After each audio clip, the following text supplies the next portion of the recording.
Hello friends, welcome back to my YouTube channel. आज की इस वीडियो में हम कर रहे हैं वाटर फॉर मेल का जो एग्ज़ाम हुआ था 25 नवंबर, उसकी शिफ्ट 3 का पार्ट 2। मतलब पार्ट 1 हम पहले कर चुके हैं, अब हम कर रहे हैं पार्ट 2, मतलब नेक्स्ट 20 क्वेश्चंस। कौन has a lateral surface area? Lateral का मतलब क्या होता है? कर्व्ड सरफेस एरिया ऑफ 60 पाई। कौन का लेटरल सरफेस एरिया क्या होता है? पाई आर एल। वो किसके बराबर है? 60 पाई सेंटीमीटर स्क्वायर के। वर्टिकल हाइट एच है आपका 8 centimetre. Find the radius, radius आपको निकालना है। तो एच दिया है आपको, तो वर्टिकल हाइट दी है, तो पाई से पाई कट गया, आर एल बराबर 60 आ गया। ठीक है। और आपको पता होगा एल क्या होता है? आर एल होता है अंडर रूट में R square plus H square is equals to 60। तो आर अंडर रूट में आर स्क्वायर, एच स्क्वायर कितना है? 64 बराबर है 60। अब देखो, ये स्क्वायर रूट हटाने के लिए हम क्या करेंगे? दोनों तरफ स्क्वायर कर देंगे। तो ये हो गया आर स्क्वायर, ब्रैकेट में R square plus 84 is equals to 60 का स्क्वायर मतलब 3600। ठीक है, 3600। तो अब आपको एक ऐसा नंबर सोचना है जिसको मतलब देखो यहाँ पे क्या आ सकता है, सोच के देखिए। यहाँ से हम अब बाय ऑप्शन चले जाए, सॉल्व करने से अच्छा है अगर मैं यहाँ पे 4 ले लूँ। 4 का स्क्वायर 16, 16 प्लस 84 ये हो गया 100। तो ये तो हुआ 1600, नहीं काम चलेगा, है ना।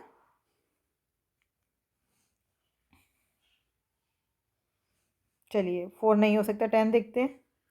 10 का स्क्वायर और 10 का स्क्वायर 100 प्लस 84, 18400 नहीं हुआ। 8 देखते हैं, 8 8 ज़ा 64 और 64 प्लस 84 कितना हो गया? ये 64 इंटू में 4 4 8, 2 ज़ीरो तो बिल्कुल नहीं आएंगे, तो 8 भी नहीं है। 36, 6 6 ज़ा 36 और ये 36 प्लस 84। 84 क्यों लिखा है? एच का स्क्वायर 8 8 ज़ा 64 होता है भाई, 64। तो ये हो गया 36 इंटू में 100। तो यही आंसर है। क्लियर? ऊपर गलती से मैंने 84 लिखा था, लेकिन आपको मेथड समझ आ गया, ठीक है ना। चलिए बाय ऑप्शन जाएंगे फिर। Question number 2, Harish bought an article for rupees 264 and sold it to Renu at a loss of 19%. With this amount, देखो पहले उसने कितने का खरीदा? 264 का। ठीक है, फिर उसने उसको कितने में बेच दिया? 19% लॉस पर। तो उसको मिला कितना? अपने पैसे का उसको मिला सिर्फ 81%, है ना। हरीश बोट अनदर आर्टिकल, अब इस 81% पैसे से उसने एक और आर्टिकल खरीदा और उसको एक 60% प्रॉफिट पे बेच दिया। तो उसको मिला कितना अपने पैसे का? 160%। तो आप एक परसेंटेज खोल दो अपॉन में 100, ये कट गया। 16 में 16 का 6 यहाँ 1 यहाँ, 16 8 ज़ा 128 और 1 यहाँ पे 123 पॉइंट लगा दो, 123.6%। इतना आपको मिल गया। तो आपका फ़ायदा कितने का हुआ? कुछ गड़बड़ कर दी क्या? 81% और 16 वन ज़ा 16 का 6 यहाँ 1 कैरी, 16 8 ज़ा 16 8 ज़ा मैंने कुछ गलत लिख दिया। ये 16 8 ज़ा 128 है ना, और 129 और यहाँ पे 6 ज़ा 36 तो था ही। एक के बाद पॉइंट लगा दो। 100% पैसा खर्च किया था, मिला कितना? 129.6%। तो फ़ायदा कितने का हुआ? 29.6% का। फ़ायदा कितने का हुआ? 29.6% का। Question number 3, a pipe can fill a tank in 6 hours, another pipe can empty the fill tank in 7 hours. If both the pipes are open simultaneously then the tank will be 2/3 filled in dash hours. देखो एक pipe है जो 6 घंटे में भर सकता है, another pipe can empty the fill tank in 7 hours, और ये जो है ये 7 घंटे में खाली कर सकते हैं।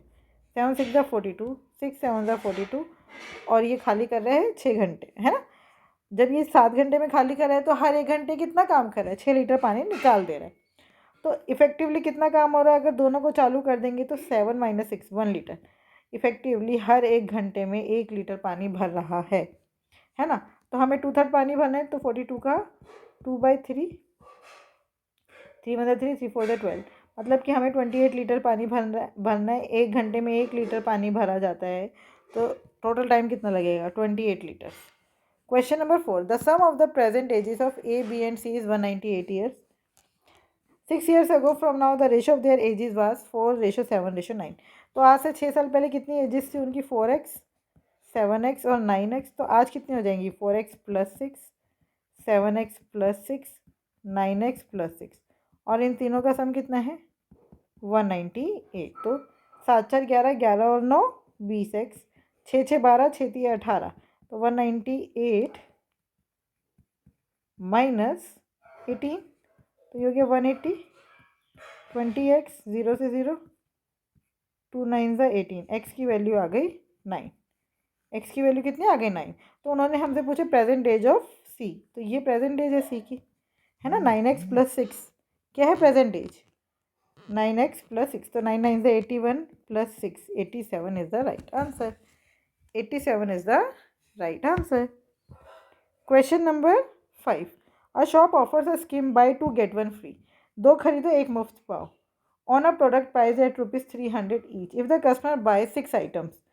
कस्टमर ने कितनी आइटम्स खरीदी? 6। तो 6 पर उसको कितना फ्री मिलेगा? 3। What is the effective price पर आइटम? उसने पे कितना किया 6 पर? देखो उसने पे कितना किया, उसको मिली कितनी? 9, है ना। 9 मिली। पे कितना किया? 300 गुना में 6। तो इफेक्टिव प्राइस 9 से डिवाइड करके आ जाएगा, है ना। ये उसने पे किया है लेकिन उसके 6 के बदले उसको 9 मिली हैं। तो बस 3 2 6, 3 3 9, 300 था। तो उसको एक आइटम कितने की पड़ा? उसको एक आइटम कितने का पड़ा? 200 रुपये का। 200 is the right answer. Question number 6। The volume of a cubical box is इतना। The cost of painting the outer surface of the box is at ₹50 per centimetre square is. Outer surface क्या बोला है? मतलब total surface area, है ना। तो 512 से ही समझ आ रहा है एच का क्यूब बराबर है 512। 512 किसका क्यूब होता है? 8 का क्यूब, है ना। तो इसका मतलब ये हो गया एज इसकी हो गई 8 सेंटीमीटर। तो टोटल सरफेस एरिया क्या होगा? 6 × 8 का स्क्वायर। ये हो गया टोटल सरफेस एरिया। अब 1 सेंटीमीटर स्क्वायर को पेंट करने की कॉस्ट है 50 रुपये। तो इतने को पेंट करने की कॉस्ट इंटू में 50। 6 × 8 8 64 इंटू में 50। तो ये हो गया 6 5 30, 64 इंटू में 300, 4 3 12 का 1, 6 3 18 19, 19200, 19,200। लेकिन यहाँ पे ये मतलब अच्छा, अब उन्होंने क्या बोला? The cost of painting the outer surface of the box. तो ये तो 6 स्क्वायर ही होना चाहिए था, या तो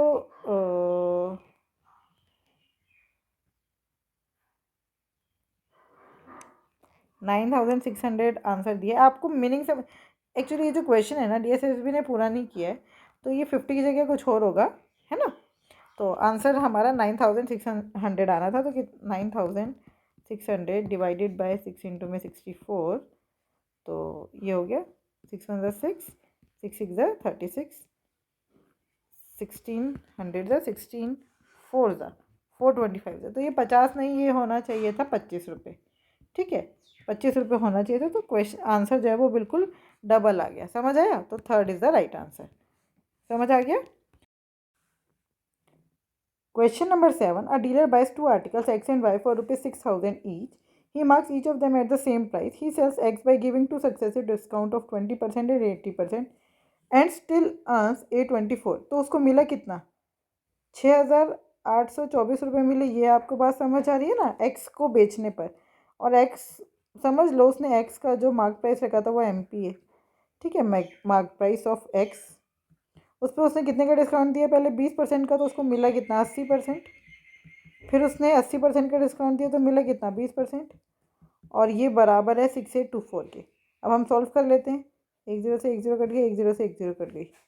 ठीक है, तो 2 5 10, ये हो गया 50, 2 4 8, 2 25 50, 4 1 4, बचा कितना? 2 4 7 28, 0 4 5 20, 4 6 24।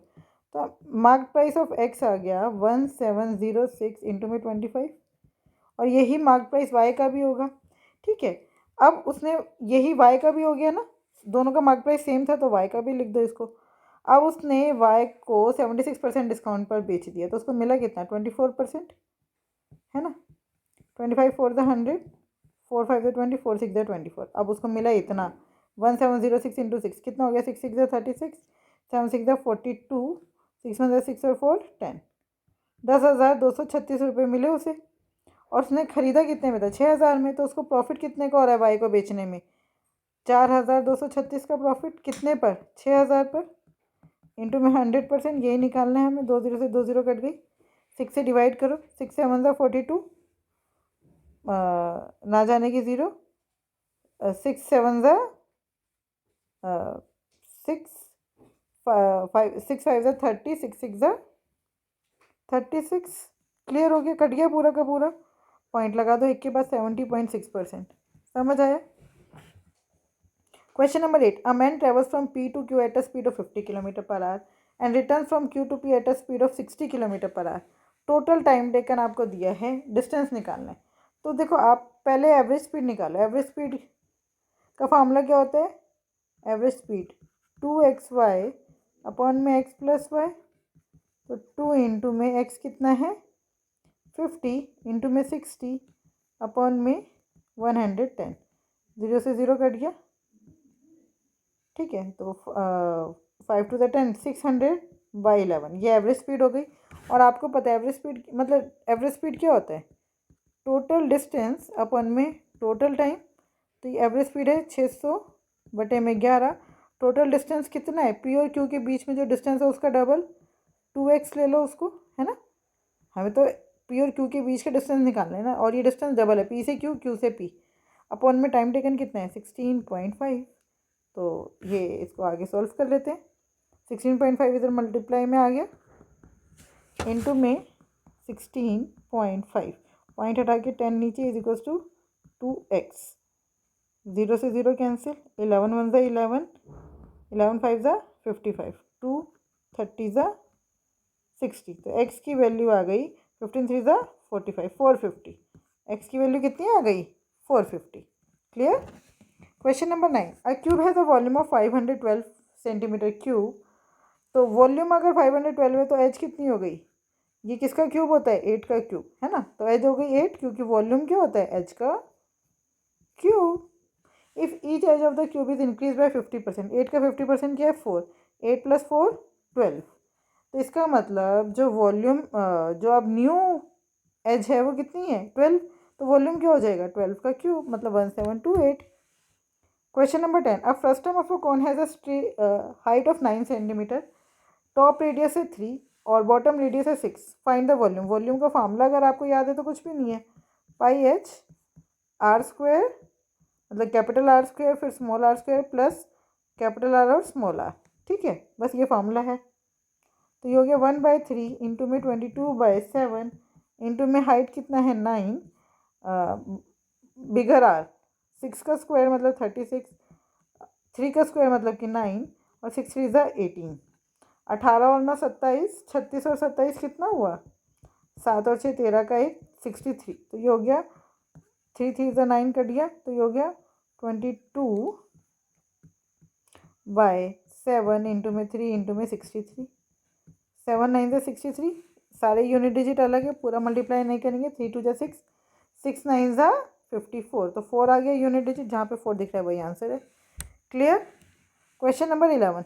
The length of the diagonal of a square is 8√2। देखो लेंथ ऑफ डायगनल क्या होता है, अगर एक स्क्वायर की साइड, अगर एक स्क्वायर की साइड ए है तो उसका डायगनल होगा √2a। डायगनल क्या होगा √2a। तो इसका मतलब √2a है 8√2, रूट से रूट कट गया, तो a की वैल्यू आ गई 8। मतलब साइड ऑफ स्क्वायर क्या है, side of square is 8 centimetre. Perimeter क्या हो जाएगा 4 इंटू में side, 8 4 the 32 centimetre is the right answer. Question number 12. P sells an article to create a profit of 37.5%। देखो 37.5% क्या होता है 3/8, ठीक है। And its cost price is 800। तो सेलिंग प्राइस क्या हुआ, सेलिंग प्राइस हुआ 800 का। 8 रुपये की चीज़ पर 3 का प्रॉफिट मिल गया, तो आपको हाथ में कितना पैसा आया 11। तो 11/8, 800 था, तो आप सेलिंग प्राइस हुआ 1100। अब क्यू के लिए ये सी पी है, ये क्या है सी पी ऑफ क्यू। ये पी का सेलिंग प्राइस है तो सी पी तो क्यू का हुआ sorry. On earning a profit of 10%, मतलब उसने 10% का प्रॉफिट कमा के आर को बेच दिया, तो उसको कितना मिला क्यू को? 10% का प्रॉफिट, 10% मतलब 1/10, 10 पे 1 रुपया, तो मतलब उसको 11 रुपये मिले 10 रुपये पे, है ना। 0 से 0 काट दो, 11 11 से 121 0, तो क्यू को जो मिले वो है 1210। इसका मतलब आर ने कितना पे किया? 1210, है ना। क्यू को जितना मिला वही तो आर ने पे किया है। Question number 13, an iron rod of length 1.5 metre and diameter 10 centimetre is melted. अच्छा, आप जैसे ही आपको एक वर्ड दिखेगा मेल्टेड, है ना, इसका मतलब वॉल्यूम सेम है। तो इस आयरन रोड की जो लेंथ है वो सेंटीमीटर में ले लो, 150 सेंटीमीटर हो गई। तो जो आयरन रोड है वो किस शेप की होती है? सिलेंडर। तो सिलेंडर का वॉल्यूम क्या होता है? पाई आर स्क्वायर। आर कितना है? 5। 10 डायमीटर है ना, तो 5 का स्क्वायर 2 बार ही लिख दिया, इंटू में एच मतलब 150। अब इसको थिन वायर्स बनाई गई हैं। थिन वायर्स वही सेम सिलेंड्रिकल शेप है, लेंथ 50 सेंटीमीटर है, और कितनी वायर है? 300। तो 300 गुना में पाई, आर मुझे पता नहीं है, एच है 50। ठीक है, बस दोनों की वॉल्यूम बराबर होगी, क्योंकि इसी को मेल्ट करके ये 300 वायर्स बनाई गई हैं। पाई से पाई कट गया, 150 टू ज़ा, ठीक है, 5 10 ज़ा, 5 टू ज़ा, तो आर स्क्वायर आ गया 1/4। तो आर की वैल्यू आ गई 1/2। 1/2 कितना होता है? 0.5 सेंटीमीटर। 1/2 कितना होता है? 0.5। Question number 14, if 5 pencils cost ₹25, how much will 8 pencils cost? 5 pencil 25 की, तो एक पेंसिल कितने की हो गई? 5 की। तो 8 पेंसिल, 8 5 ज़ा 40, कितने की हो गई? 40 की, है ना। 5 पेंसिल 25 की है, तो 1 पेंसिल 5 रुपीज़ की, 8 पेंसिल 40 की। Question number 15, an open water drum is in the form of a cylinder, the height of the drum is 13 metre and its internal diameter is 79 metre. देखो, आपको हाइट दी है, H बता दिया 13, are बता दिया 79/2। Find the area, आपको area बताना है, that needs to be painted if only one wants to paint inside the drum. तो कौन सा एरिया करेगा? कर्व सरफेस एरिया 2πRH, और नीचे का बेस प्लस πr²। देखो ये वाला क्वेश्चन ना सॉल्व करने वाला नहीं होता, मैं आपको समझा दे रही हूँ, बस आप πr कॉमन ले लो, तो क्या बचा? πr कॉमन लेने के बाद 2h प्लस r, तो 22/7 इंटू में r कितना है? 79/2। 2h मतलब कि 26 प्लस 79/2। अब ये आपको सॉल्व करना है अपने आप, मैं नहीं करने वाली हूँ इतना, ये तो कट कट आएगा है नहीं। ठीक है, तो ये पेपर में अगर आपको लगता है कि आपके पास टाइम नहीं है तो आप इस क्वेश्चन को छोड़कर ही आएंगे तो ज़्यादा अच्छा रहेगा। तो ये हो गया 79/7 इंटू में 26 प्लस 2 3 ज़ा 6, बचा 1, 2 9 ज़ा 18, 39.5, 79/7, ठीक है, इंटू में 9 और 6 15 का 1, 3 3 6 65.5, 7 9 ज़ा 63, 7 से नहीं कट रहा है, पॉइंट में कुछ आंसर आएगा। तो देखो अब ये थोड़ा सा लंबा ही जाएगा। 65.5 79 को डिवाइड करेंगे तो क्या आएगा? 11 और प्लस 2/7, तो 65.5 इंटू में 11 कितना हुआ? 5, 5 और 5 10 का 1, 6 5 11 12 का 1, 6 और 1 7, 720.5 प्लस 65.5 को 2 से मल्टीप्लाई करेंगे तो डबल करना है ना, 60 का डबल 120 और 5.5 का डबल 11, तो ये हो गया 120 और 11 131/7। ठीक है, तो ये तो थोड़ा सा कम आ रहा है, कुछ गड़बड़ है क्या? कुछ मीटर सेंटीमीटर में कुछ लोचा कर दिया। In metre square and its internal diameter, ठीक तो है।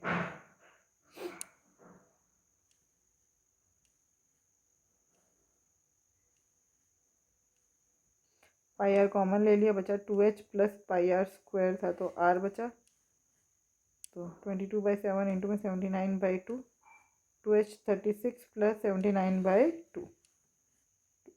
अरे ये वाला 11 गायब कर दिया मैंने, तो अभी तो क्यों इतना कम कैसे हो गया, है ना। ये वाला 11 गायब कर दिया, अब यहाँ पे पूरे में 11 और है। चलो अब आप इसको सॉल्व कर लेना, मैंने इतना करवा दिया, बहुत है। Question number 16, if x is inversely proportional to y and y is equal to 12 and x is equal to 29, find the value of x when y is equal to 4। देखो x is inversely proportional to y, तो equality लाने के लिए क्या करेंगे, एक constant introduce करेंगे, x बराबर है k बाय वाई। अगर x 29 है तो y जो है वो 12 है, k की वैल्यू आ गई, k is equal to 29 into में 12। इसका मतलब यहाँ पे पुट कर दो x is equal to 29 into में 12 बाय वाई। अब y की जगह 4 डाल दो तो x की वैल्यू आ जाएगी 29 इंटू में 12 बाय 4, 4 3 ज़ा 12, 29 3 ज़ा 33 ज़ा कितना होता है 90, उसमें से 3 गया 87, 87 is the right answer. Question number 17, find the area of the triangle whose vertices are A B, एक 2 3, मतलब देखो x1 y1 ये है 2 3, x2 y2 ये है 8 5 और x3 y3 ये है 5 9। ठीक है, अब एरिया ऑफ ट्राइंगल अगर वर्टिसेस दिए हैं तो वो होता है हाफ x1 ब्रैकेट में y2 minus y3 plus x2 फिर y3 minus y1 plus x3 y1 minus y2। ठीक है, तो हाफ x1 कितना है 2, y2 माइनस y3 कितना है 5 माइनस 9 माइनस 4 प्लस x2 कितना है 8, y3 9 माइनस 3 कितना है 6 प्लस x3 कितना है 5, फिर 3 माइनस 5 कितना है माइनस 2। ठीक है, तो हाफ माइनस 8, 8 6 ज़ा 48 माइनस 10, तो 40 माइनस 10 30, 30 बाई 2 कितना होता है 50। Third is the right answer. Question number 18, train A running at a speed of 98 kilometre per hour takes 54 seconds to completely cross train B running at a speed of 66 km per hour in the opposite direction. The length of the train B is 1.5 times the length of train A. ठीक है, ये train A को ले लो x, तो ये B की length कितनी हो जाएगी 1.5x, और आपको पता है डिस्टेंस क्या होता है स्पीड इंटू में टाइम, तो डिस्टेंस कितना है, एक दोनों ट्रेनें जब एक दूसरे को क्रॉस कर रही है तो अपनी लंबाई तो पूरी पूरी कवर करेंगी ना, तो आपका जो डिस्टेंस है वो 1.5x plus x 2.5x is equal to speed कितना है, इन दोनों का सम अपोजिट डायरेक्शन में, तो इफेक्टिव स्पीड क्या हो जाएगा इन दोनों का सम 8 6 14 का 164। अब लेकिन ये किलोमीटर पर आ रहा है, मीटर पर सेकंड में क्या हो जाएगा 5/18 से मल्टीप्लाई कर दो, ये मीटर पर सेकंड में हो गया। टाइम कितना लग रहा है 54 सेकेंड्स। ठीक है, तो 18 1 18, 18 2 36, 18 3 54, x is equals to 164 into में 5 इंटू में 3 अपन में 25, पॉइंट हटा के 10 ऊपर, 5 5 25, 5 2 10, तो हमारा जो x की वैल्यू आ गई वो आ गई 164 इंटू में 6। लेकिन हमें x की वैल्यू नहीं चाहिए, हमें आगे क्वेश्चन में पूछा क्या है, ट्रेन B क्रॉसेज अ ब्रिज, है ना, completely in 96 second, find the length of the bridge.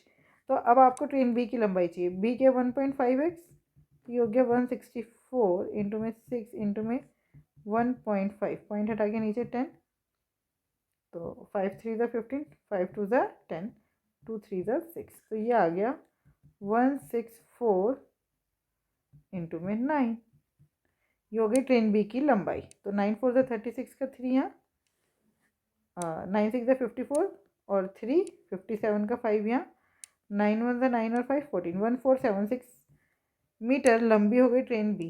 अब वो क्या पार कर रही है, एक ब्रिज, ब्रिज की लंबाई ले लेते हैं हम y, तो 1476 प्लस वाई हो गया distance is equal to speed into time. Train B की स्पीड कितनी है 66, लेकिन हम उसको लेते हैं मीटर पर सेकंड में, 5/18 से मल्टीप्लाई कर देते हैं। ठीक है, अब टाइम कितना है 96 सेकेंड्स। अब सॉल्व करते हैं, 6 3 18, 6 1 6, 6 1 6, 3 1 3, 3 2 3 3 9, 3 2 6। ठीक है, तो ये आ गया 32 5 या 11, 32 5 कर लेते हैं, 32 5 160, 160 इंटू में 11, तो ये कितना हो गया 1760। 1476 प्लस वाई बराबर है 1760। तो वाई की वैल्यू आ गई 1760 माइनस 1476। 10 में से 6 गया 4, वैसे आपको 4 यूनिट डिजिट में दिख गया यही आंसर, लेकिन कर लो। 10 में से 6 गया 4, 15 में से 7 गया 8, 6 में से 4 गया 2, 284। 284 is the right answer. Question number 19. In an examination, 4320 candidates appeared. The ratio of boys to girls among them was 47:13, है ना। बॉयज़ 47 है, अगर पूरी क्लास में 60 बच्चे हैं तो बॉयज़ 47 है और गर्ल्स 13 है। Find the number of boys who appeared in the examination. 4320 कितने बॉयज़ अपीयर हुए हैं 47, कितने में से 60 में से, बस 0 से 0 काट दिया तो ये 6 के टेबल में आते हैं। 6 7 42, 6 2 12, आंसर आ गया 72 इंटू में 47, तो 2 7 14, यूनिट डिजिट 4 आ रहा है, 4 इसी में ही है, यही आंसर है। Question number 20. A can finish a piece of work in 13 days. Find the fraction of work that remains unfinished after A has worked alone for 2 days. देखो, मान लो वो रोज़ 1 यूनिट काम कर रहा है, टोटल 13 यूनिट काम हो गया, है ना, और उसने 2 दिन तक काम किया, तो 2 यूनिट काम हो गया, बचा कितना 11 यूनिट, है ना। तो फ्रैक्शन निकालना तो 11/13, fourth is the right answer. I hope ये 20 क्वेश्चन आपको बहुत अच्छे से समझ आए हैं। फिर भी कोई डाउट है तो आप मुझसे जुड़ सकते हैं @maths PS1 टेलीग्राम चैनल पर। Thank you, keep learning, keep practising.